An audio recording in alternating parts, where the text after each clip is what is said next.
Ces visages, ces personnes n'ont qu'un seul point commun.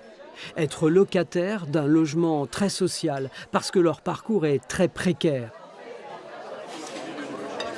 Olga, journaliste ukrainienne, a fui la guerre avec ses enfants.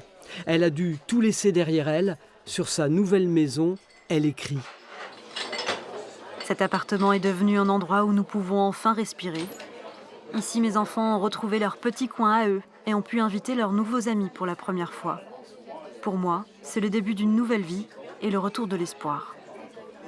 Olga et 26 autres locataires ont ouvert leurs portes aux photographes de l'association Un Toit pour tous. Ils l'ont invité à manger, ils se sont confiés. J'ai rencontré des personnes qui m'ont complètement ému, bouleversé en fait, par leur parcours, par leur positivité aussi, par tout ce qu'ils avaient traversé.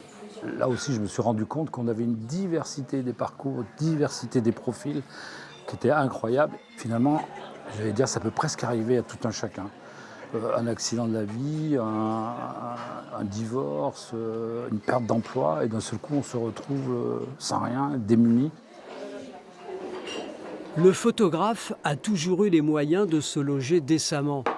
Quand Christophe l'accueille chez lui, il réalise combien avoir un toit est vital.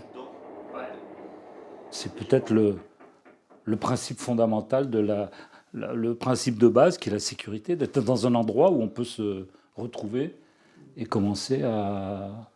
Enfin, pour moi, c'est quand même le besoin fondamental, quoi. Avoir l'avenir. L'expo s'intitule « Considérable » parce que ces personnes méritent, comme les autres, d'être considérées et parce que le mal-logement reste considérable. Selon Un Toit pour tous, en 2024, plus de 200 enfants survivaient dans les rues de la métropole grenobloise.